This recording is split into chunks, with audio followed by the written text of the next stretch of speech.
जिस तरीके से आप कह रहे हैं कि दाऊद ने आकर के ये सब चीज़ें रूल्स ब्रेक करने शुरू किए, तो उस समय उसको रोकने वाला कोई नहीं था? दाऊद को रोकने वाली तो कई फोर्सेस थी। हुँ, सबसे बड़ा डिटरेंट तो उनके खुद पिता थे इब्राहिम, लेकिन वो नहीं रोक पाए।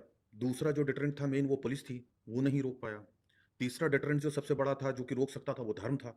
इस्लाम जो है वो पीस का और मोहब्बत का धर्म है। उसके जो धर्मगुरु थे वो सारे के सारे फेल हुए उस पूरे मामले में। चौथा बड़ा डिटरेंट था वो उनकी खुद की माँ थी, अमीना बी। वो नहीं चाहती थी कि उनका बेटा जो है इस तरह के ब्लडशेड में और इस तरह की चीज़ों में जाए। क्राइम की दुनिया स्नोबॉलिंग इफेक्ट की है। आप एक छोटा सा क्राइम कीजिए और आप धीरे धीरे धीरे धीरे उस दलदल में धंसते चले जाते हैं और अंत जो है वही होता है कि जो आग से खेलेगा वो आग से मरेगा। ये अलिखित नियम है। हमारे यहाँ पर उसको पाप और पुण्य के रूप में जो कहा जाता है, वो पाप और पुण्य कुछ नहीं है।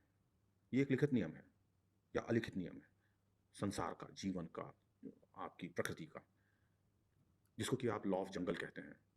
एक शेर जो है जब ताकतवर होता है, बलवान होता है, तो वो आसपास के तमाम जीवों को मार के खाता है। हुँ।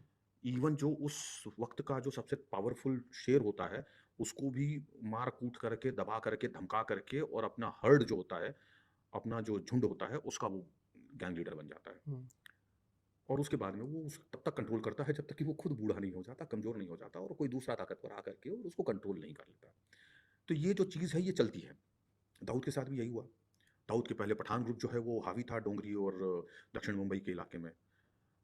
और सही मायने में इन दोनों के बीच जो लड़ाई शुरू हुई, उस लड़ाई ने इतना रक्तपात करवाया मुंबई शहर में कि अगले 20 सालों के अंदर दोनों के बीच जो लड़ाई हुई थी उसमें कम से कम नहीं करके भी 250 से 300 लाशें गिरी।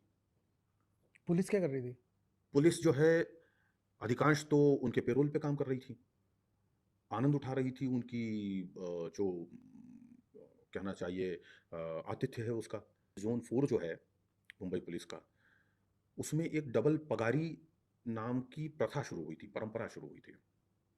तो जो ज़ोन 4 था और उसके अंडर में आने वाले जितने भी थाने थे, वहाँ पर सरकार से एक सैलरी मिलती थी, एक पगार मिलती थी कि हुँ, आपको पुलिस का काम करना है। तो वो सरकार की पगार थी। हुँ। एक पगार जो है वो हाजी मस्तान देता था कि तुमको काम नहीं करना है। और इसका नतीजा ये हुआ है कि बाद में दाऊद इब्राहिम ने इस काम को भी, डबल पगारी को भी कैटेगराइज्ड और सिस्टमैटाइज्ड कर दिया था। रजिस्टर बन गए थे बाकायदा, कौन से पुलिस वाले को, कौन सी चौकी को, कौन से थाने को कितना पैसा जाएगा, उसका पूरा लिफाफा तैयार रहता था। आदमी आता था, उठा करके लेके जाता था।